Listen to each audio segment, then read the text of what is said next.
Oke, kita mulai. Bismillahirrahmanirrahim. Assalamualaikum warahmatullahi wabarakatuh. Alhamdulillahirabbil alamin wassalatu wassalamu ala asyrafil anbiya wal mursalin sayyidina Muhammad wa ala alihi wa sahbihi ajmain, amma ba'du. Al-mukarramun, para jamaah yang mulia, ikhwani fillah rahimakumullah. Puji syukur senantiasa kita persembahkan, kita haturkan ke hadrat Allah Subhanahu wa taala yang senantiasa mengaruniakan kita nikmat, utamanya nikmat iman, nikmat Islam, kesehatan, keafiatan, sehingga kita bisa melanjutkan kembali taklim rutinan kita, cawisan rutin kita setiap malam Rabu, majelis taklim Al-Maghfirah. Alhamdulillah sudah berjalan berapa tahun? 4 tahun? Ya, masuk tahun ke-5 ini kan. Alhamdulillah, mudah-mudahan tetap istiqomah ya. Amin ya rabbal alamin. Salawat dan salam semoga senantiasa tercurahkan, terlimpahkan ke hadirat junjungan kita Nabi Muhammad sallallahu alaihi wasallam serta keluarga, sahabat dan pengikut beliau. Kita bahas fikih terlebih dahulu. Yang pilih doa. Waalaikumsalam. Kuncen kita udah datang. Bang Wahab, betul.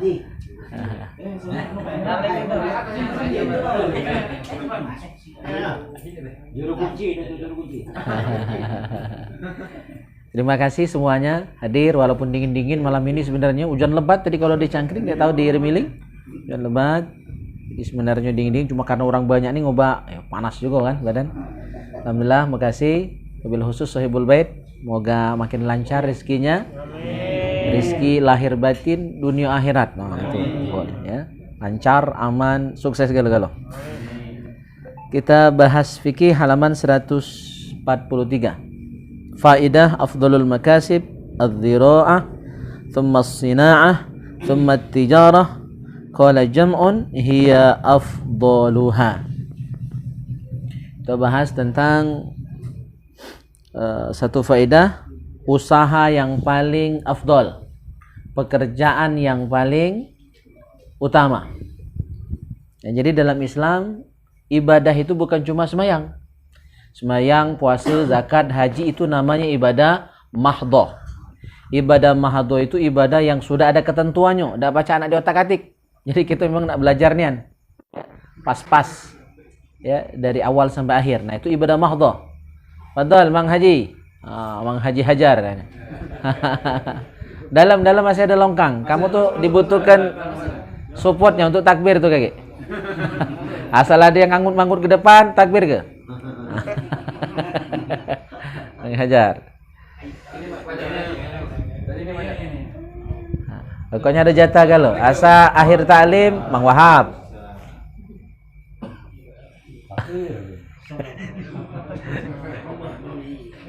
Masyaallah.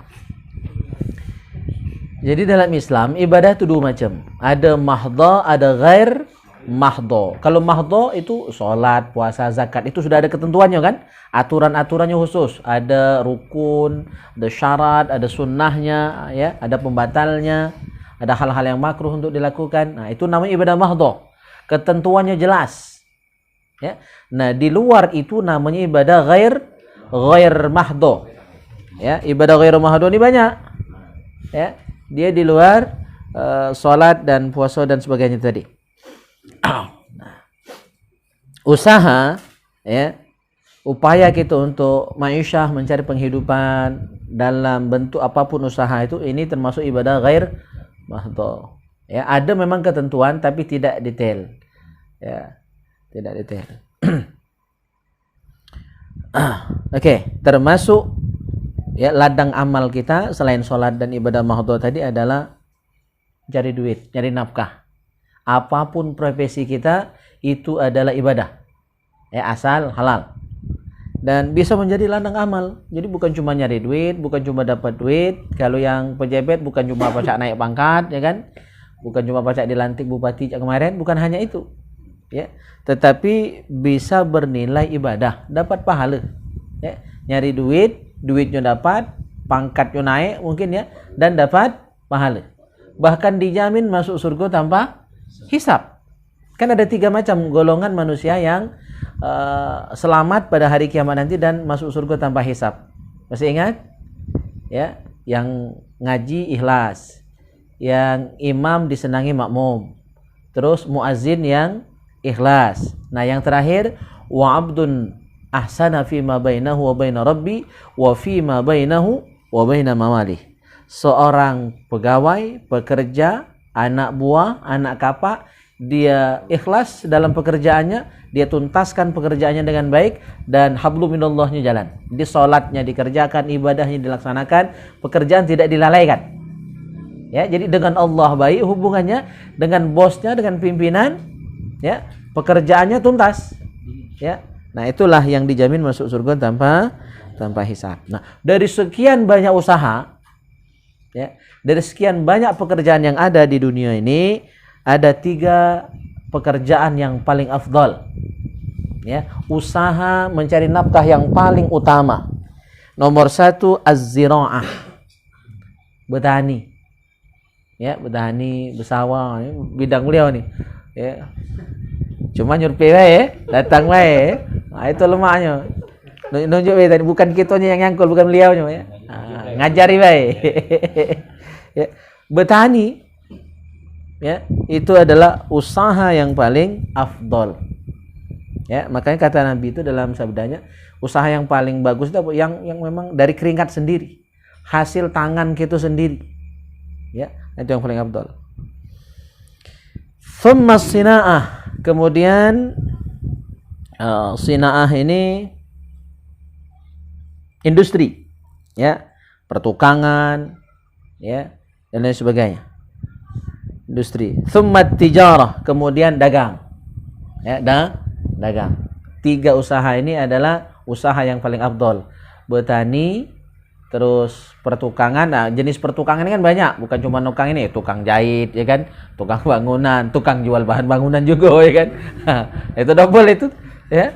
Termasuk juga at-tijarah, ya, berdagang. Nah, berdagang ini bahkan Nabi pun pernah menjadi seorang pedagang, ya. Nah, dari 3 ini kata ulama, qala jam'un, sebagian ulama berkata yang paling afdol dari 3 ini adalah tijarah, usaha, dagang. Nah, maka di sini banyak, ya, termasuk Sahibul Bait adalah seorang pengusaha, ya, pengusaha keliling, ya kan. Pak Nasron juga, ini rata-rata berdagang. Ini usaha yang paling afdol karena para nabi, terkhusus Nabi Muhammad SAW, ya, beliau pernah berdagang, dan dagang beliau tidak pernah rugi, untung, walaupun tidak main mudi kan, tidak main sumpah-sumpah, ya, tidak sampai sumpah palsu, dagang beliau untung. Saking untungnya sahibul mal, sahibul tijarah, yang punya harta, ya, yaitu Siti Khadijah, sampai kepincut sama beliau, ya kan, akhirnya menjadi istri, suami istri Rasulullah dan Khadijah. Itu gara-gara dagang. Jadi bukan cuma dapat uang, dapat untung, tapi dapat istri Rasulullah itu, ya, dari dagangnya, karena kejujurannya dan untung yang berlipat ganda. Wala tahrumu muamalatu man aktsaru malihi haramun. Wala al-aklu minha kama sahhahahu fil majmu'. Wa ankara an-Nawawi qaul al-Ghazali bil hurmati ma'a annahu tabi'ahu fi syarhi Muslimin. Tidak haram bermuamalah dengan orang yang kebanyakan hartanya harta haram, atau makan dari harta itu, menurut pendapat Imam Nawawi. Ya, jadi kata Imam Nawawi, kalau kita diundang, ya, walimah, orang yang kita tahu gawe ini separuhnya benar, separuh tak benar. Rizki itu ada yang benar. Usaha misalnya dia ada kebun para, cuma kadang-kadang gawe tak benar juga. Ya, jual para misalnya ada apa? Total misalnya kan. Toke kita mungkin kadang-kadang agak main timbangan misalnya kan. Usaha itu bener dagang, cuma kadang-kadang ada kecurangan. Nah, mana status kita menerima undangan, ya, dari orang yang seperti itu? Kata Imam Nawawi halal, tidak haram, tidak. Ya. Pokoknya kita husnuzan saja. Nah, itu kata Imam Nawawi. Tapi kalau menurut Imam Al-Ghazali haram kalau kita tahu persis. Apalagi memang dia bandar narkoba misalnya kan. Nah, itu jelas haram, ya. Kalaulah jelas-jelas. Kalau masih campur, racok gawe dia itu, ya, usaha halalnya do, usaha haramnya juga maka itu kita masih ditoleransi kalau ikut fatwa Imam Nawawi. Tapi kalau Imam Ghazali jelas, karena Imam Ghazali ini kan ulama sufi. Ulama sufi itu sangat hati-hati, sangat warok. Ya, sangat warok, sangat zuhud. Jadi walaupun sedikit ada ketidakbenaran, itu sangat hati-hati beliau. Maka beliau berfatwa haram. Nah, tapi uniknya di satu qaul Imam Nawawi menyatakan halal. Tapi dalam kitab Syarah Sahih Muslim, jadi di dua kitab karangan beliau, di kitab Al-Majmu' Syarah Al-Muhzab, Imam Nawawi menyatakan halal. Ya, kalau diundang oleh orang yang pencariannya racok mungkin ya.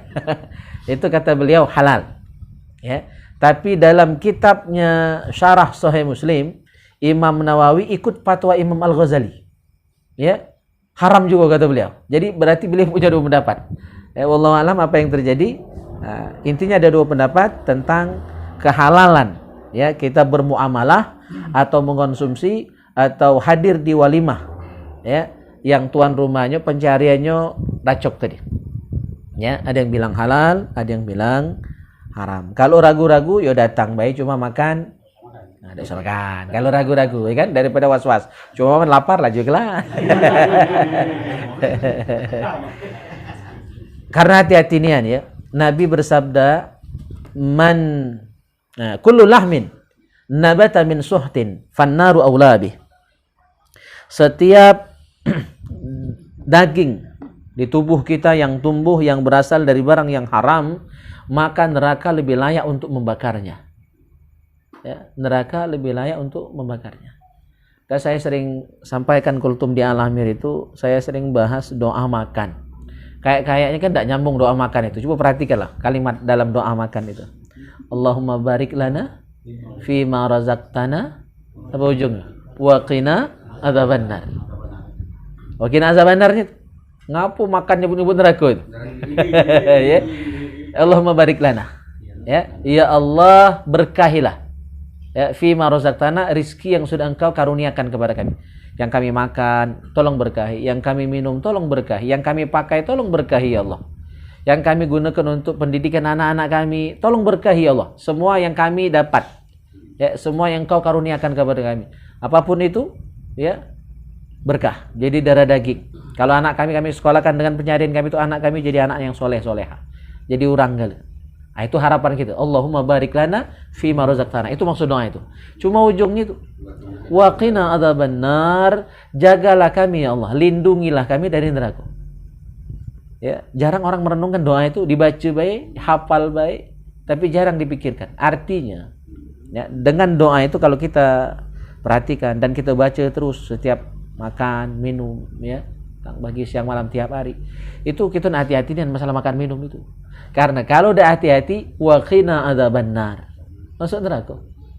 Ya, tidak bisa melindungi kita dari neraka. Bahkan makan minum yang tidak diseleksi kehalalannya itu bisa jadi menjerumuskan masuk neraka. Nauzubillah min dzalik. Karena Nabi bersabda yang tadi saya sampaikan, kullu lahmin nabata min suhtin fannaru aula bih. Setiap daging kita yang tumbuh yang berasal dari barang haram itu lebih layak untuk dibakar oleh api neraka.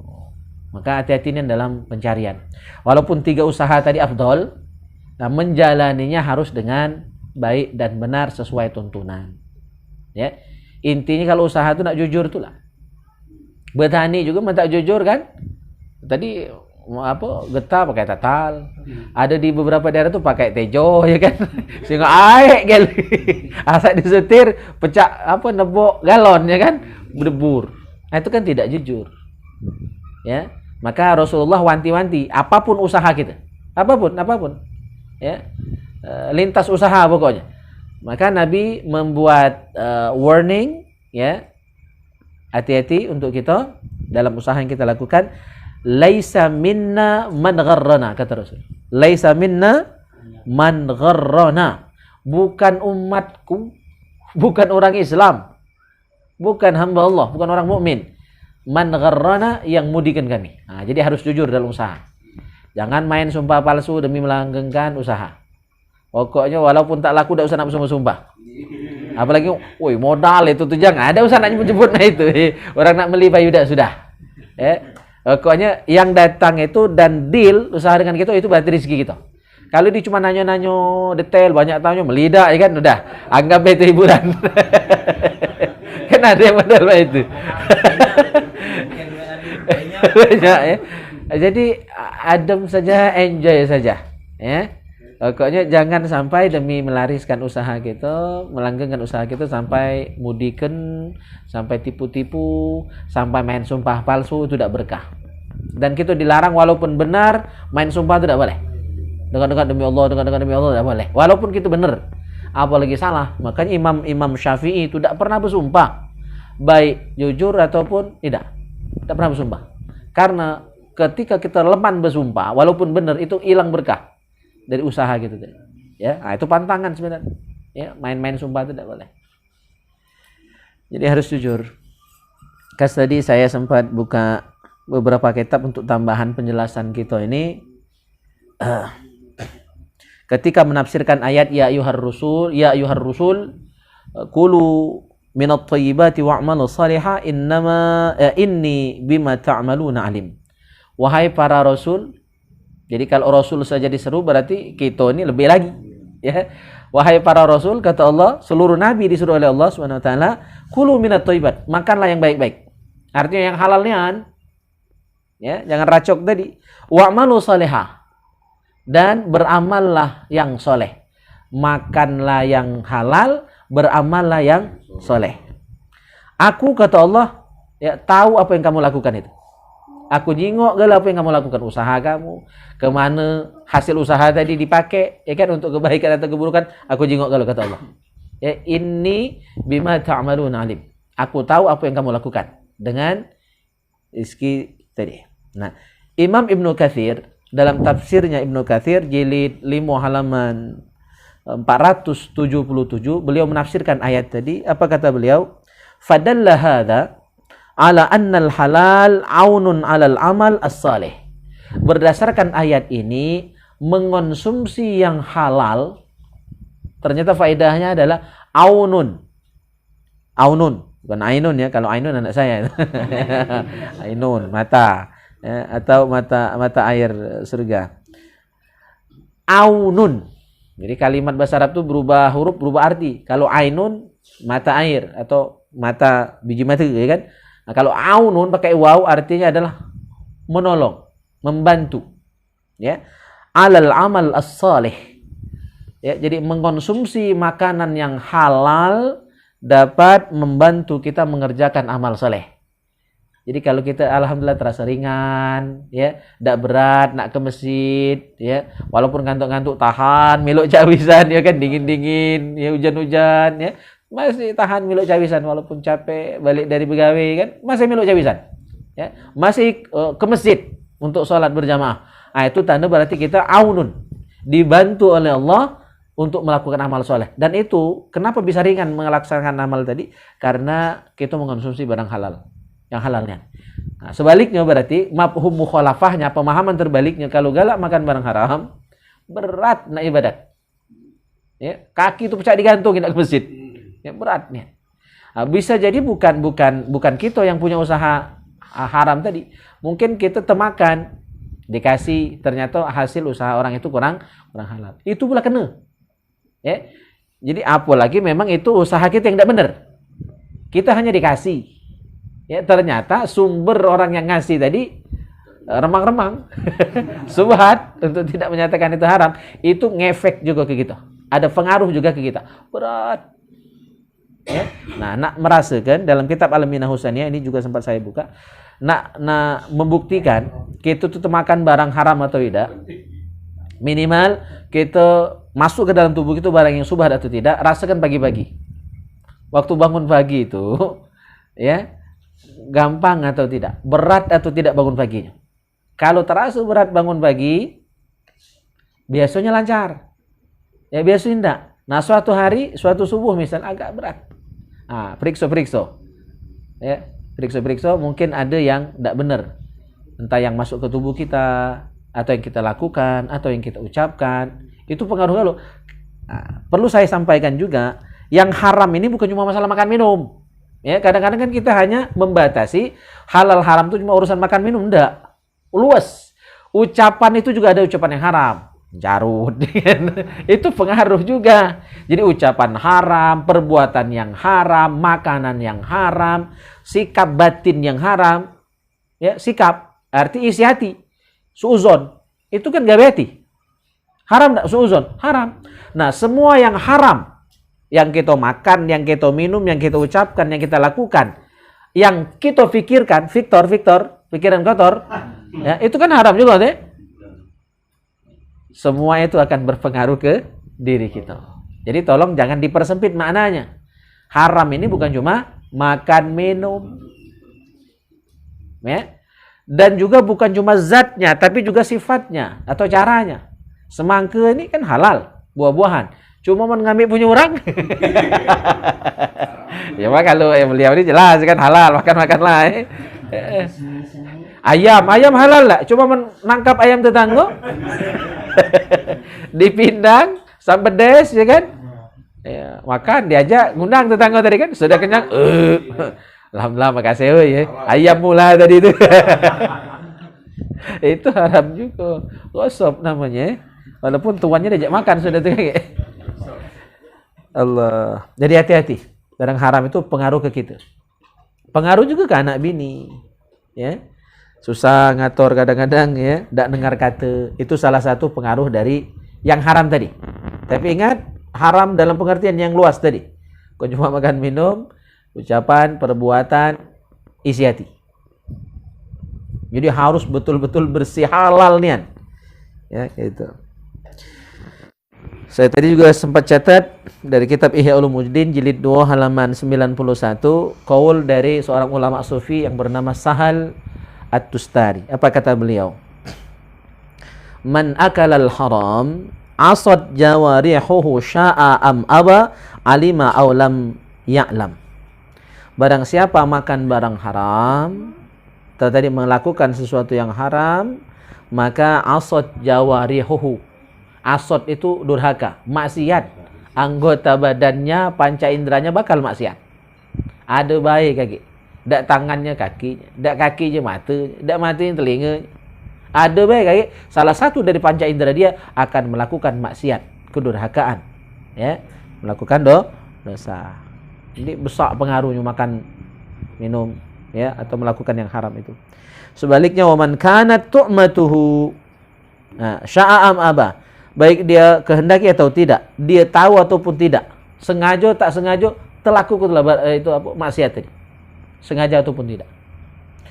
Wa man kanat tu'matuhu halalan ata'at jawarihuhu wa wuffiqat lil khairati. Dan barang siapa ya makan minumnya adalah yang betul-betul halal, ya, maka ata'at jawarihuhu, ya, panca inderanya, badannya, tubuhnya akan melakukan ketaatan kepada Allah Subhanahu wa taala, wa wuffiqat lil khairat, dan dia akan diberikan taufik. Dia akan diberikan hidayah oleh Allah Subhanahu wa taala untuk melakukan khairat, kebaikan. Jadi penting ya, yang halal yang haram ini, yang halal di konsumsi, yang haram dihindari. Itu tambahan penjelasan. Jadi pendapat Imam Nawawi tadi, ada yang bilang haram dalam kitab Syarah Sahih Muslim, dan beliau bilang halal dalam kitab Syarah Al-Majmu' ketika kita bermuamalah dengan orang yang pencariannya subhat atau mungkin campur ya antara halal dan haram. Kalau menurut Imam Ghazali jelas haram. Jelas haram. Walau ammal haram al-ard jaza ay yasta'mila minhu ma tamussu hajatuhu ilaih duna mazada. Nah, jadi kalau misalnya yang haram ini sudah merata. Jadi misalnya di dunia ini dekati lagi barang halal, maka kita boleh ya mengonsumsi yang haram tadi seperlunya. Kalau memang lah kati lagi yang halal, cuma manari rasanya belum ya. Masih banyak yang halal tuh kan. Kadang-kadang uang tuh nak jalan pintas baik.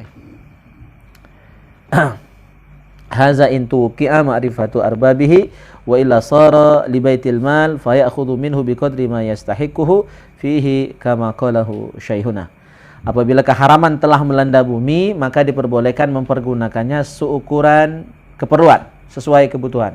Bukan yang lebih dari itu. Kalau lebih makan haram tadi, ya, maka tetap haram. Misalnya tidak kasih makanan lain kecuali babi, maka halal makan babi, tapi pada saat itu hanya darurat saja. Ya, jadi sekedar lapar. Nah, kalau bubu, ya kan? Nah, itulah sudah tetap haram. Karena sifatnya darurat, itu hanya seperlunya. Demikian itu bila masih diharapkan pemiliknya akan diketahui, ya. Kalau tidak, jadi misalnya kita nemukan barang haram nih, atau harta orang lain, itu kan berarti bukan punya kita. Nah, itu lebih baik ditaruhkan di baitul mal, ya, dikumpulkan di baitul mal. Nah, boleh kita ngambil, ya, tapi seukuran kebutuhan atau seperlunya saja. Dengan catatan ketika sang pemiliknya datang dan dia bisa membuktikan itu punya dia, ya kita harus mengganti. Kecuali buntu, ya ngomonglah minta ikhlas kan, itu kan. Nah, gitu. Kalau itu punya orang lain. Baik, ada pertanyaan sampai di sini?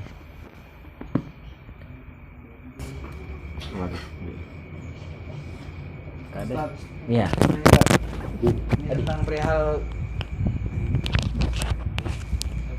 Ini bahas tentang perihal tukar tambah barang, Tat.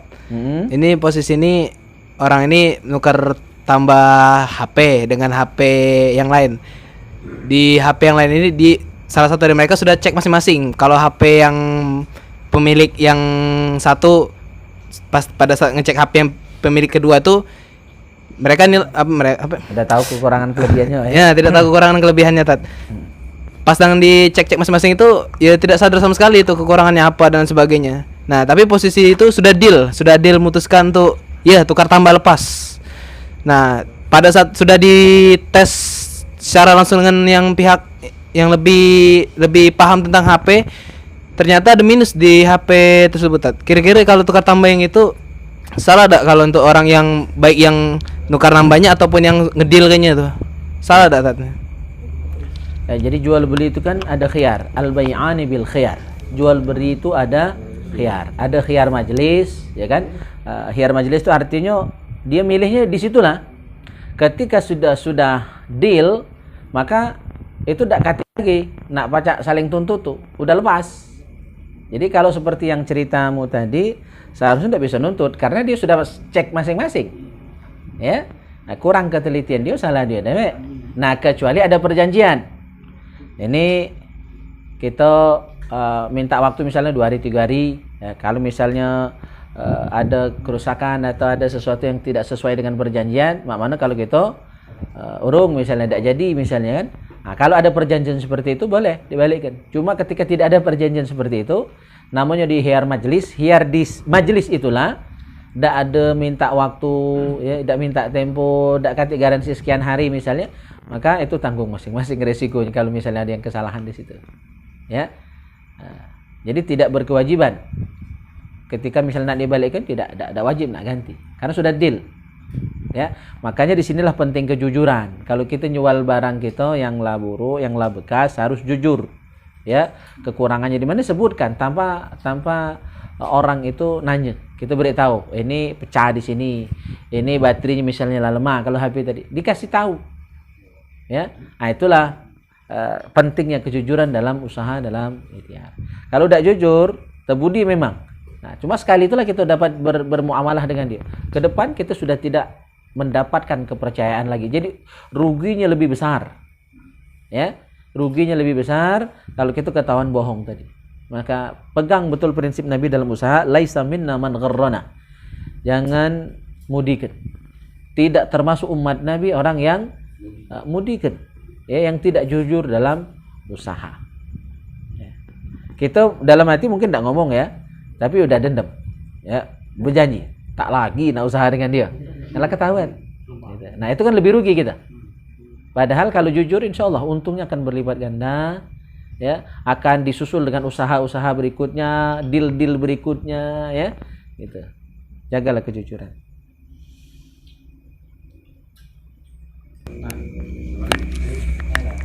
Nah ini.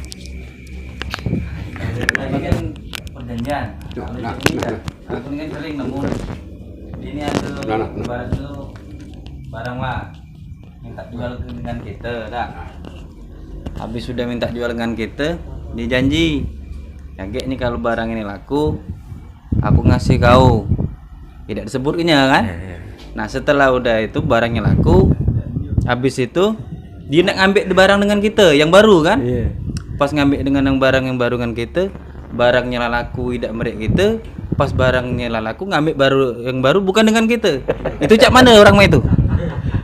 Itu paling banyak sering gue kata. Yang bertemu aku. Nah itu cak mana? Ya jelas itu salah. Kan berjanji tapi ingkar. Ya itu dosa. Ingkar janji itu dosa besar.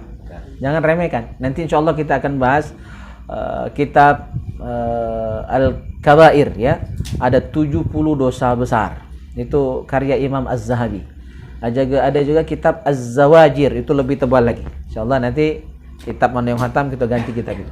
Jadi salah satu dosa besar itu. Ya, ingkar janji, khianat, pemohong. Nah, dan juga kita menyambung lagi. Seandainya kita tuh memang tidak kita omong ke kan dengan dia tuh. Tapi hati kita ini ngangkal ibaratnya udah lagi dah bagi bisnis. Cuman lagi apa kita dosa dah? Iya. Ya. Iya. Nah, itu. Benar lah itu. Ya, ada perasaan itu manusiawi. Manusiawi, wajar. Kita terbudi, kita apa namanya itu ya? Istilahnya itu kena juga ya bahasanya itu ya. Wajar kita dak ini. Cuma dari segi ilmu akhlak, dari segi ilmu tasawuf, kita tidak boleh nyimpan itu. Cukup camkan dia dalam hati, kita tidak lagi nak muamalah sama dia. Nah, itulah. Cukup camkan dalam hati, tapi untuk dendam tidak, untuk jahat tidak. Tetap baik, tetap akor. Cuma di hati kita ingat, kalau nak bisnis dengan kawan yang lain lah, tidak usah dengan dia. Ya gitu. Oh, mengajar nak. Belum dengar takbirnya nih. Siapa lagi? Sudah. Kamu udah. Tanyalah. Assalamualaikum warahmatullahi wabarakatuh. Waalaikumsalam. Ini kami bagian tukang rumah. Ya. Pernah jadi pengalaman.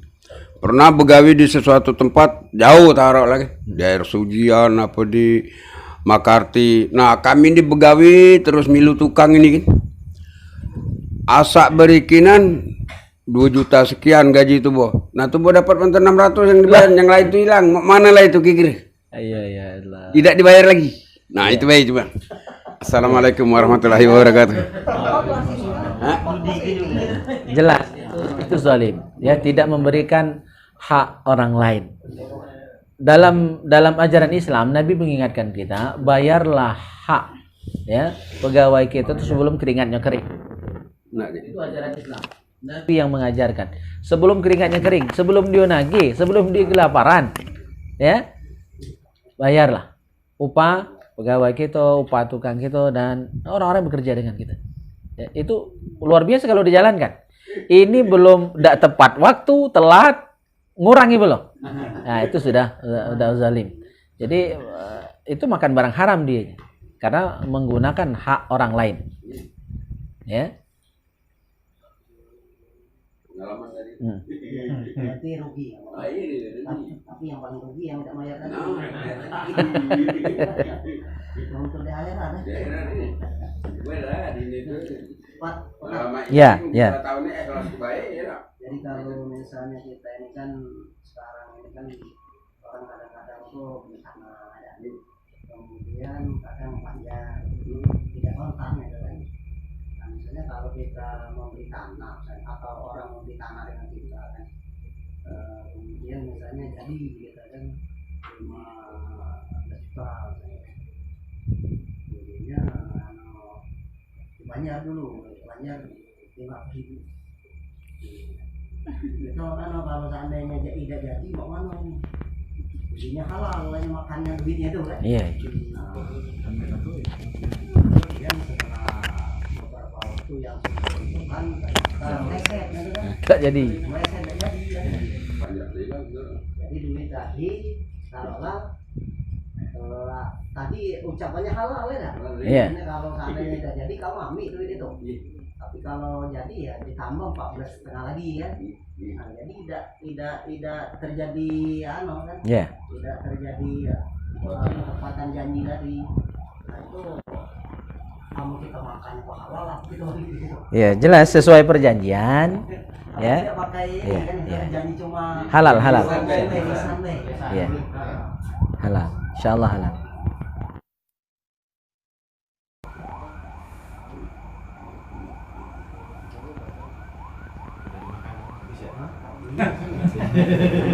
Lalamu tuh. Kalau khawatir jangan dimakan. Jadi sesuatu yang subhat itu jangan dimakan, dia di tasarrufkan ke yang lain. Misalnya apa dibangun ke dibelikan barang yang tidak masuk ke badan. Kalau misalnya kita ragu-ragu, apapun yang terjadi ke depan ya, kita ragu-ragu barang ini subhat atau enggak ya, belum jelas kehalalannya. Nah, jangan kita jangan masuk ke tubuh intinya. Sesuai dengan hadis tadi, kullu lahmin. Nah, kalau jadi daging itu dimakan api neraka. Makanya misalnya dulu kami waktu masih di Palembang itu dapat bantuan dari non muslim. Ya. Itu masjid oleh ketua masjid waktu itu, ketua MUI provinsi Kiai Sodikun, itu dibangunkan WC. Tidak, dia beli gambal. Nah, itu. Jadi tetap menerima bantuan dia. Ya, karena non muslim, ya kan? Nah, kita terima bantuannya tapi dibangun ke yang lain yang tidak langsung berhubungan dengan ibadah. Nah, itu juga kalau misalnya kita dapat duit, ragu-ragu. Sebenarnya halal kalau yang tadi Pak Haji, karena memang sudah perjanjiannya, kalau tidak jadi ikhlas, dia halal kan? Nah, karena ada ikhtiar kan waktu itu kan, nunggu kan, itu sebagai ganti kerugian Pak Haji kan. Tidak jadi itu kan rugi. Kalau seandainya dia tidak ngasih perjanjian itu, kemungkinan kan laku dengan yang lain. Nah, jadi itu sebagai ganti rugi, ada waktu yang terbuang. Nah, maka itu halal. Nah, seandainya ragu-ragu, lebih baik tidak dikonsumsi. Jadi dialihkan ke yang lain. Ya, misalnya dibuat ke jalan, kan, buat ke jembatan, ya. Atau untuk kepentingan umum. Gitu. Makanya dulu di negara-negara Timur Tengah itu kan banyak toke-toke minyak. Duitnya kan di bank tuh bukan lagi miliaran, triliunan. Dan itu kan berbunga. Nah, dulu tidak pernah diambil bunganya itu. Kan akhirnya yang manfaatkan bank-bank tadi. Ya, orang-orang yang toke minyak di Saudi ya, di Timur Tengah itu nyimpannya di bank-bank Eropa, di bank Swiss misalnya kan, yang terkenal ya, bank paling aman itu. Nah, karena bunga tadi tidak diambil oleh yang nabung, yang menganggap itu riba, ya kan? Akhirnya itu dimanfaatkan oleh pihak bank yang non muslim. Ya, dia untuk biayai Israel, nyerang orang Palestina. Nah, akhirnya ulama inisiatif, berijtihad. Duit tadi diambil, duit bunga tadi, yang riba tadi diambil, daripada dimanfaatkan untuk nyakiti Islam, untuk nyerang Islam, untuk hancurkan Islam. Duit tadi diambil, tapi jangan dimakan. Ya, misalnya dibangun ke jalan, tidak apa-apa, kan jalan. Nah, itu dipakai seluruh orang, anjing boleh lewat di jalan itu kan. Orang Islam lewat, orang kafir lewat. Begitu solusinya. Ya, jangan dimakan. Atau kita gunakan untuk fasilitas ibadah, nyokolakan anaknya itu. Kalau ragu-ragu. Atau jelas-jelas haram, misalnya riba tadi kan, ambil. Karena mudorotnya tidak kita ambil itu lebih besar. Lebih baik diambil tapi dialih fungsikan. Jangan masuk ke badan. Tapi untuk kepentingan umum. Boleh. Gitu. Oke, ada lagi? Kalau duit yang semacam itu masuk ke masjid halal kan? Tidak jadi amal dia kalau ke masjid. Ya, itu kalau yang jelas haram ya, atau minimal subhat itu kalau kita sedekahkan itu sama dengan nyuci baju pakai air laren, air kotor. Jadi bukan membersihkan, malah tambah kotor. Tidak jadi amal. Ya. Mana kan aku pernah dapat duit 160.000. Oh, 3 juta. Pagi itu ke masjid. Nah, 50, ada sisa 10.000 kurangnya halal. Ya, tergantung sumbernya. Kalau yang meriknya jelas, duitnya halal, kita tahu orangnya kan? Atau tidak kenal tapi kita husnuzon caknya orang baik-baik, ya halal. Karena duit boleh nemu. Oh, boleh nemu. Iya. Iya. bicara. Ya, kalau boleh nemu, kalau jumlahnya sedikit itu boleh langsung kita manfaatkan. Ya. Nah, benarlah cara kamu tuh. Ya kan, daripada makan dewek ya kan, lemak dibagi ke masjid.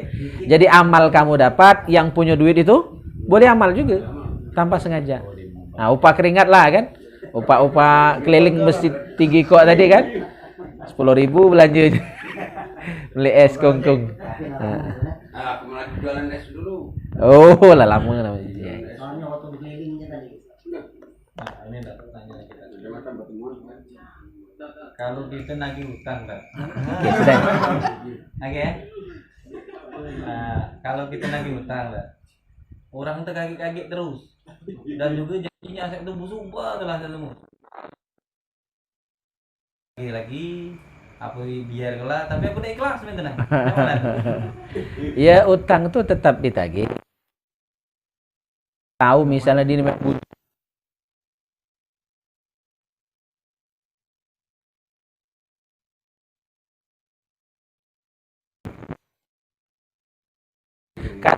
soleh cuma ada utang, maka itu depending dia masuk surga. Berat masalah utang tuh. Maka ayat terpanjang Al-Baqarah ayat 282. Cek be. Itu ayat terpanjang di surah terpanjang di Al-Qur'an, itu ayat tentang hutang. Ya, Al-Baqarah ayat 282. Artinya itu indikasinya apa? Kalau kita pahami berarti urusan hutang itu panjang. Karena ayat yang paling panjang di Al-Qur'an, di surah terpanjang di Al-Qur'an. Karena sampai akhirat tidak selesai. Kalau tidak dibayar di dunia, nah beritahu begitu, ya. Kalau tidak dibayar di dunia, di akhirat tetap ditagih, tapi bukan dengan duit, dengan amal soleh. Mana ada amal? Mendekati amal, dosanya ditambah. Jadi dosa kita diambilnya, diberikan ke dia yang ada utang sama kita tadi. Kan berat. Dosa lah banyak bertambah, amal lah dikit diambil. Itu beratnya. Hatta orang yang mati syahid itu dijamin masuk surga. Tapi Nabi bersabda, asy-syahidu yaghfirullahu lahu kulla dzanbih illa ad-dain. Orang yang mati syahid seluruh dosanya diampuni Allah. Orang mati syahid seluruh dosanya diampuni Allah. Mungkin salat adalah sekali dua kali tak sembahyang, diampuni Allah. Puasa mungkin ada yang tinggal, ada yang bolong, diampuni Allah. Cuma kalau utang tidak diampuni. Itu saking beratnya utang itu. Jadi selama tidak bayar dan selama tidak kita ikhlaskan, tetap tanggungan dia dunia akhirat. Dunia akhirat. Nah, itu berat masalah utang. Allahu Akbar. Tat, nanya Tat. Ya, ada. Kan yang sedekah apa utang tadi kalau tidak dibayar pahala uang itu diambil kita kan. Nah, misal ke tahu Tat, uang ini pasti tidak bayar, tapi sengaja kita utang ke Tat. Sengaja kita utang. Nah, bukan sih kok dua Tat, tapi banyak Tat. Dengan orang lain, sengaja nih memang kita utang ke mana. Nah, lagi di akhirat jadi pahala apa enggak Tat kayak itu Tat? Ya, itu antara dua. Memang wongnya baik niat. Ya, wongnya baik niat. 10 betul itu ya. 10 betul. Bagus, alhamdulillah. Karena ngutangi wong itu sebenarnya 2 kali ngutangi orang itu sama dengan sekali sedekah. Ya, apalagi kita tahu dia kurang mampu. Ya kan, kita utangi, niat kita nak bantu, nak meringankan beban dia. Cuma dasar kadang-kadang ada beberapa yang kurang tahu diri, ya kan? Lah dibantu tapi tidak tahu diri. Kalau memang kita ikhlas, ya sudah dianggap lunas, ya kan? Ya. Kalau tidak ikhlas tagih ya. Nah. Cuma kalau bakal jadi bala, ya kadang-kadang tuh kan lebih garang yang ditagih. Ya, lebih melawan yang ditagih. Bukan tidak ada cerita, ya yang nagih utang dibunuh yang ditagih. Ya kan ada itu ya. Nah. Jadi itu ada dua. Yang pertama kemungkinan sangat baik orang itu ya. Lah sudah jelas-jelas mamang itu tidak sanggup, ya masih diutangi. Yang kedua mungkin ya agak kurang tadi kan.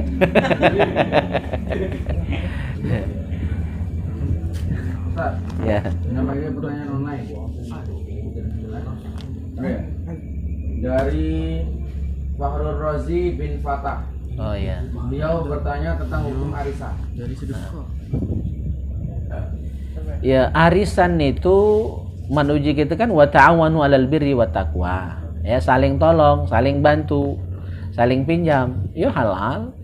Dasarnya wa ta'awanu 'alal birri wat taqwa, ya wala ta'awanu 'alal ismi wal kebodohan. Saling tolong menolonglah dalam kebaikan dan terasa manfaatnya, ya kan gitu. Nah, cuma arisan ini kan macam-macam, ya. Kalau yang biasa itu arisan duit, ya kan, dia nguncang, misalnya nguncang tinggal gilirannya baik, ya kan. Nah itu boleh. Ada juga yang arisan berupa misalnya di rumah ada makan-makannya, ya kan. Terus biasanya ada uang khusus untuk konsumsi, ya silakan, ya. Intinya arisan itu boleh, ya. Itu termasuk bagian dari saling menolong dalam kebaikan. Cuma ada beberapa orang yang memang sekarang ini sih kita dengar biasanya dari kawan-kawan dari Salafi yang bermudah-mudah mengharamkan arisan itu. Jadi dia bilang itu bid'ah, termasuk akad yang rusak, ya, dan dia haramkan arisan itu. Ya, bagi ulama mayoritas tidak menganggap itu bagian dari muamalah yang salah. Itu tolong menolong, saling bantu, dan itu kita dipaksa nabung dengan arisan itu. Ya, hakikatnya itu kan nabung. Selama tidak ada unsur-unsur penipuan di dalamnya, tidak ada kelebihan-kelebihan. Misalnya kadang-kadang ada nak nomor dekat misalnya, ada kecurangan-kecurangan di situ. Ada beberapa arisan yang saya dengar seperti itu. Nah itu jelas salah. Tapi kalau yang saya juga pernah ikut, sekarang pun masih ikut, itu enggak, kita murni nabung. Kita murni nabung, ya. Jadi tidak ada kekurangan kelebihan dari pembiayaan itu. Jadi misalnya orang 10, 100 orang ya sudah 1 juta utuh. Tidak nambah, tidak ngurang. Kecuali kita ikhlas nak ngasih bandar karena memang dia keliling kita kasih. Itu ikhlas gitu. Tapi dia tidak pernah menentukan. Nah, kalau yang seperti itu insyaallah boleh. Jadi tinggal kita jengok bentuk arisannya mak mana. Kalau secara umum yang dilaksanakan yang tadi saya ceritakan hanya untuk menabung, ya, karena kita kadang-kadang kan butuh cara, butuh alasan untuk nabung itu. Kalau udah arisan kadang-kadang duit habis-habis baik. Begitu. Nah, maka kalau itu yang dilakukan insyaallah benar arisan. Nah, kalau ada yang misalnya tadi nak ngomor dekat bayar sekian sama benar. Nah, itu tidak benar. Ya.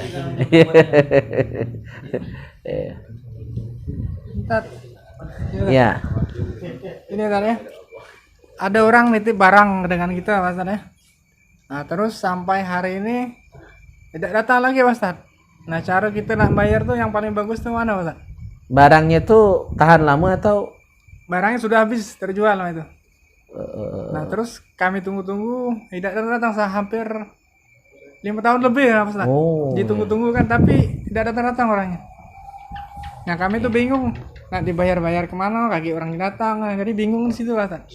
Jadi dipakai ya? Tidak dipakai, duitnya ada disimpan ke kan? Disimpan ke? Nah, disimpan ke. Jadi yang paling bagus tuh mana, Pak Ustaz? Iya. Jadi kalau masih sanggup nyimpan, simpan lebih baik, ya kan? Atau kalau tidak sanggup takut kage, ya kitanya juga tidak tahu kan ke depannya mak mano, kage barang ini lupa terlalaikan. Iya. Ya, kalau berupa uang seperti itu lebih baik disimpankan di tempat yang paling aman, di masjid. Ya. Jadi kage kalau dia datang, duitmu dulu aku lah nunggu lama. Itu kalau lah bertahun-tahun itu kan sudah batas yang terlalu ini ya. Iya. Yang sudah terlalu lama, kita tidak sanggup megang amanah itu, berat amanah itu. Kage aku hilap, ya kan, mungkin lagi buntu terpakai, tidak sanggup ngentinya, maka ku simpan, ku titip di Allah itu. Nah, titip kepada di masjid. Kage kalau dia nak nagih, sudah jadi amalmu itu. Mudah-mudahan ya, tidak katik tuntutan ke kita. Di masjid. Iya. Sumbang kepada masjid. Kalau misalnya dia minta bukti kage, ya minta di kwitansi dari masjid, karena itu bukan duit kita, men. Iya. Ya, aku ini nitip di tempat yang paling aman di masjid, mudah-mudahan jadi amal soleh beliau. Kemungkinan lah itu mungkin lah lupa atau mungkin lah meninggal. Orangnya ada tak? Tidak kasih kabar lagi. Orang ada kabar lagi. Nah, setelah dia nitip barang. Mungkin lah meninggal, ya kan?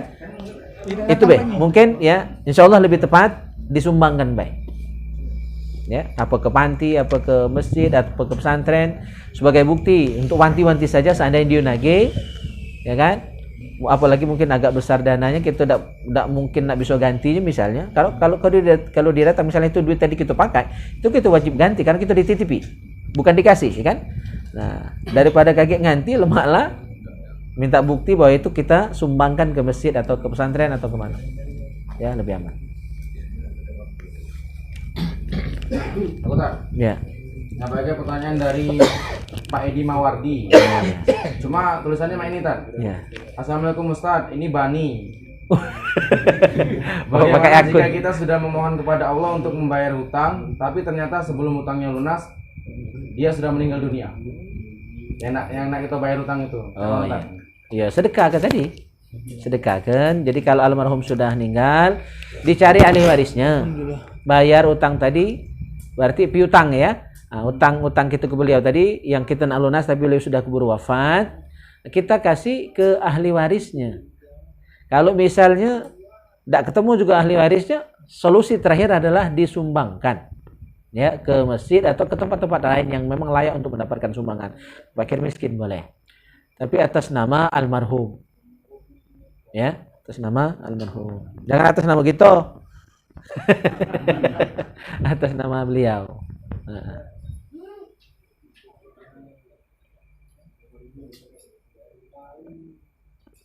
Oke, saya tambahkan kutipan dari kitab Al-Minahus Saniyah untuk masalah ini karena ini jarang dibahas ya. Ini lumayan bahas mati, bahas mayang ya kan. Usaha ini jarang kita bahas. Masih ada waktu? Nah, berapa jam lagi lah. Itulah tidur nih dua pasukan cilik kita. Insyaallah mujahid kita ya. Nah. Jadi fa idza ghasya khana dinahu wa nafsahu wan nas ajmain. Jadi kalau tipu-tipu dalam usaha, itu hakikatnya tiga yang kita budikan. Satu, mudikan agama. Berarti mudikan Tuhan. Yang kedua, mudikan diri sendiri. Kan tekor kalau sekali kita mudikan dan ketahuan, orang tidak akan percaya lagi sama kita. Kan hancur usaha kita. Padahal usaha itu butuh kepercayaan. Kalau tidak dipercaya orang lagi, selesai. Bisa usaha. Yang ketiga, wan nas ajmain, dan mudikan seluruh orang. Jadi mudikan agama, berkhianat terhadap agama, berkhianat terhadap diri sendiri, dan berkhianat terhadap semua orang. Terus kata ulama, kullu man nasaha fi hirfatihi, setiap orang yang benar dalam usahanya. Jadi usahanya benar, jujur, baik, ya. Bagus. Walam ya'tamid 'alaiha, dan dia tidak berpegang pada usahanya, artinya tidak menuhankan usaha. Usaha itu adalah sebab yang mendatangkan rizki, jangan nuhankan gawean. Jangan nuhankan pekerjaan. Ya, sehingga sampai ya arti menuhankan itu berarti menomorduakan Tuhan. Yang nomor satu gawean, sehingga jam sholat masih begawi. Itu maksudnya itu. Ya, menuhankan pekerjaan itu. Jadi kita bekerja dengan baik, terus tidak menuhankan pekerjaan, tidak berpegang teguh dengan pekerjaan. Maka insyaallah barakallahu lahu fi ra'si malihi min haitsu la yash'ur hatta yasiru min awsa'in nas malan. Maka Allah akan berkahi modal usahanya. Jadi modalnya diberkahi oleh Allah Subhanahu wa taala min haitsu la yash'ur, tanpa dia sadari. Hatta yasiru min awsa'in nas, maka dia akan menjadi orang yang paling luas rizkinya. Ya, paling luas rizkinya, paling lapang dadanya, walaupun buntu masih bahagia. Jadi buntu bahagia, walaupun mungkin roboh bahagia masih, bangkrut masih bahagia. Apalagi untung, tambah bahagia. Wa man ghasya hirfatahu in kashafa haluhu wa taddadat barakatuhu. Barang siapa yang menipu dalam usahanya, menipu dalam bisnisnya, dalam pekerjaannya, in kashafa haluhu, akan terbuka. Artinya akan terungkap ya kebohongan dia itu. Itu budi itu. Ya, mudi kunung pasti ketahuan. Ya, pasti akan tersingkap. Wa taddadat barakatuhu, dan hilang berkahnya. Kata berkah. Ya, walaupun untung besar, habis seketika. Kita kutipkan beberapa ungkapan penting di sini. Qaul Abul Hasan As-Sazili, Syekh Abul Hasan As-Sazili, pendiri Thariqah Asy-Syaziliyah, yang banyak diikuti ulama-ulama di Mesir, banyak pengikut beliau karena thariqah beliau ini agak mudah, ya, bukan seperti thariqah pada umumnya pakaian lusuh. Beliau ini tidak pakaian perlente. Jadi kalau Imam Asy-Syazili ini makanlah selemak-lemaknya, ya, Kalau dengan itu kamu bisa bersyukur kepada Allah Subhanahu wa taala. Daripada makan tak lemak, makan lauk pedas tiap hari berotoan kan? Akhirnya tak pandai bersyukur. Jadi thariqah beliau ini banyak disenangi karena dia lemak. Yang penting kita bersyukur. Pakailah baju paling belagak.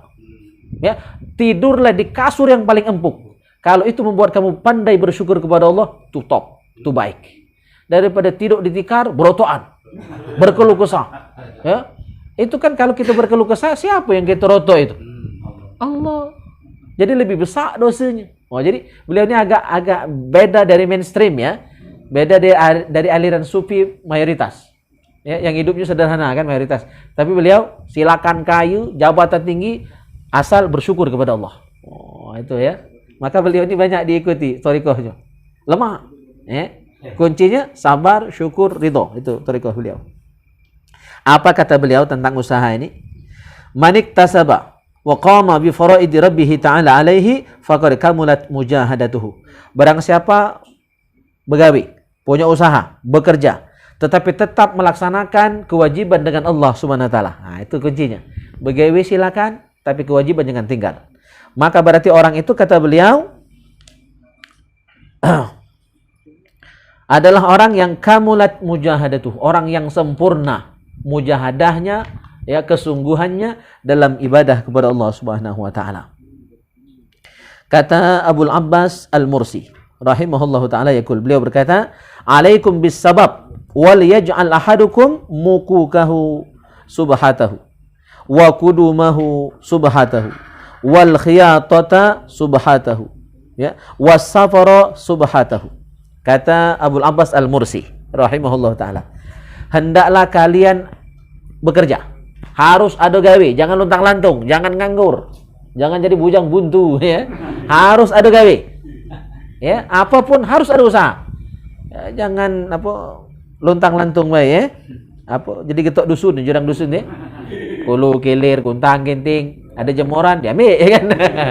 Paling jemuran, paling ayam, ya, ayam ngeram diambil. Ada tuh, itu gawe bujang buntu lah itu. Jangan jadi model itu ya. Kata Abul Abbas Al-Mursi, begawe harus punya gawean. Ya, dan jadikan pekerjaan kalian tadi sebagai sarana ibadah. Maka kata beliau, mukukahu subha. Ya, subhatah. Jadikan mukuk itu, ini pedagang nih. Dacing. Ya kan? Pak D, Pak D berarti kan galak dacing terus ini. Nimbang sagu ya, nimbang minyak, nimbang gendum kan. Jadikan dacing kalian itu, timbangan kalian itu sebagai tasbih. Jadi kalau di masjid tasbih itu tasbih, ya. Tapi kalau lagi usaha tasbih itu adalah dacing. Artinya, ya, dengan usaha itu kita dapat pahala. Itu tasbih kita seorang pengusaha yang berdagang, yang nimbang, ya kan? Kalau yang jual baju, sangkutan baju itu tasbihnya itu. Nyangkut ke baju itu sambil bertasbih, subhanallah, subhanallah, ya kan? Yang jual jamu, ada lagi ya. Yang jual motor kan, setiap rantai kan, gear itu ya kan, tasbih kali itu. Apalagi ya udah muhlis ya, biji pasir itu, tasbih juga loh. Pasir, koral ya kan, batu, paku jual beliau nih kan. Itu tasbih kalau ya, doli ya kan, ya, fotokopi berapa ribu kertas yang fotokopi tiap hari kan sambil bertasbih ya. Kata beliau, jadikan yang berdagang ya, dacing kamu itu sebagai tasbih. Wa kudumahu subhatahu, dan jadikan kapak. Ini yang tukang nih ya, menghajar, yang megang kapak, mungkin betumang, bebalok, atau ya tukang gergajinya, jadikan itu sebagai tasbih, ladang amal. Ya. Jadi artinya sesibuk apapun tetap zikir, itu maksudnya. Wal khiyatah subhatah, dan yang tukang jahit, jadikan profesi dia yang nyait, kan nija mesin jahit itu kan mutar kan. Itu tasbihnya itu, mesin jahit itu tasbihnya. Ya, Masya Allah ya. Was-safar subhatahu, dan perjalanannya sebagai tasbihnya. Ini yang mungkin sopir ya, yang tukang ojek kesana ke sini ya kan. Ya. Jadikan perjalanan warawiri tadi untuk ngantar ke penumpang ya sebagai tasbih. Ya. Wa qad ajma'al ulama ala anna al-kasba wajibun wujuban muakkadan mulhaqan bi rutbatil iman. Dan ulama telah sepakat bahwa usaha, pekerjaan itu adalah wajib hukumnya dan sangat dianjurkan muakkadan dan terkait dengan keimanan. Jadi seorang mukmin tidak mungkin tidak begawi. Karena bekerja, mencari nafkah adalah ibadah, termasuk jihad fi sabilillah. Tapi kalau di Palembangnya begawi. Sibuk kalau Mana begawi? Tanya lagi naik mana begawi? Naik mana ada gawi?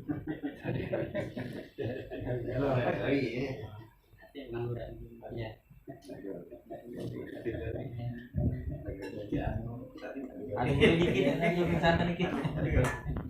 Nah, ini perumpamaan hubungan ketiga wi.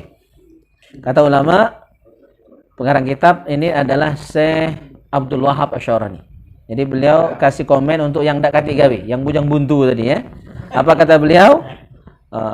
Hukmul fakir alladzi la hirfata lahu hukmul bumah as-sakinah fil kharab.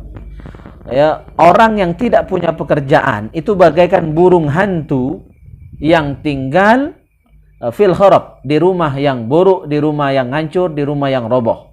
Nah, jadi burung hantu yang ketiga itu. Rumahnya buruk, terbed.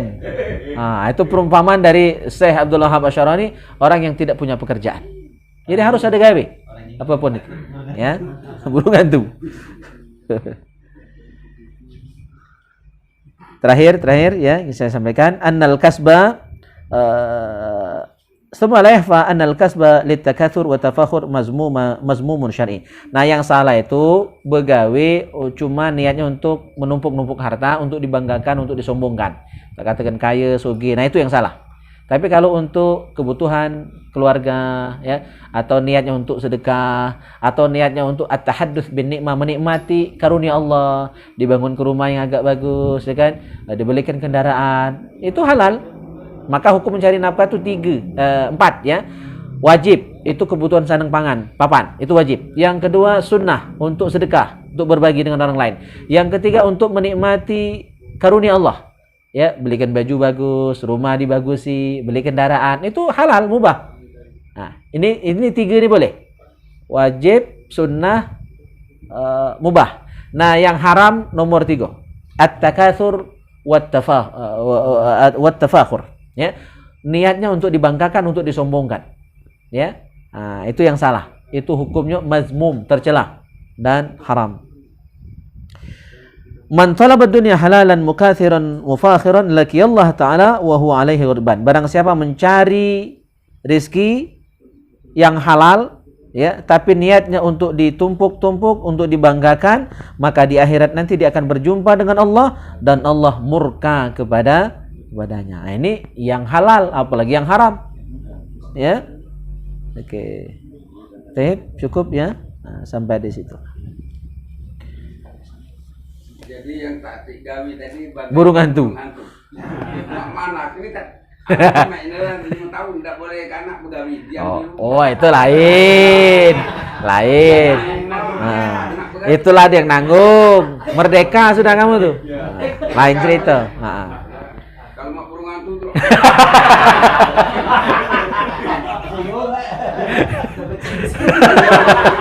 Kenal lah aja. Iya. Itu lain cerita. Alhamdulillah. Ada anak yang nanggung kan? Alhamdulillah. Bagus. Bukan.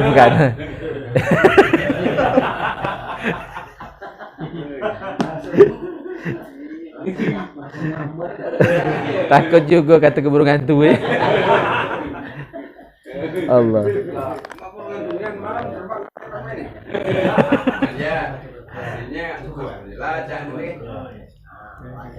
Oke, masih ada pertanyaan? Cukup? Oh, mana Mang Wahab? Mang Wahab? Cukup, Mang? Komen beliau sudah gitu. Juru kuncinya.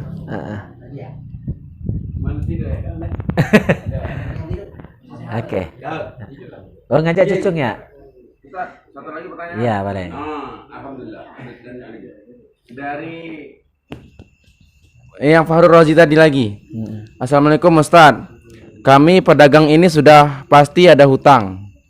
Ada niat nak bayar hutang tapi berhubung banyak nak dibayar, jadi utang itu dibayar separuh-separuh. Tapi yang orang yang kita hutangi itu ikhlas menerimanya. Nah, sebenarnya itu cuma. Ya sudah halal kalau mah itu kan. Yang penting ada ikhtiar untuk membayar walaupun dicicil sedikit demi sedikit. Yang salah tadi yang sampai disebutkan hadis tak terampuni dosanya itu memang tidak ada niat mau bayar hutang.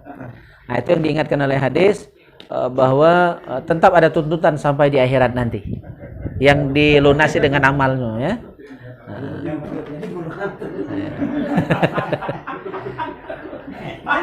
Burung hantu.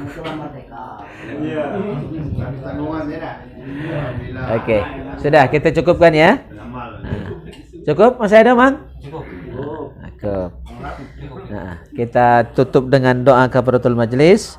Subhanakallahumma wa bihamdika asyhadu an la ilaha illa anta astaghfiruka wa atubu ilaik. Bismillahirrahmanirrahim. Sayyidina Muhammad wa ala ali sayyidina Muhammad. Rabbana ighfir lana wa liwalidina warhamhum kama rabbawna shighara wa li jami'il muslimin wal muslimat wal mu'minina wal mu'minat al ahya'i minhum wal amwat innaka ala kulli syai'in qadir. Allahumma حسن الخاتمة ونعوذ بك من سوء الخاتمة اللهم إنا نسألك بحسن الخاتمة ونعوذ بك من سوء الخاتمة اللهم إنا نسألك بحسن الخاتمة ونعوذ بك من سوء الخاتمة ربنا آتنا في الدنيا حسنة وفي الآخرة حسنة وقنا عذاب النار وصلى الله على خير خلقه محمد وعلى آله وصحبه أجمعين الحمد لله رب العالمين تقبل الله منكم.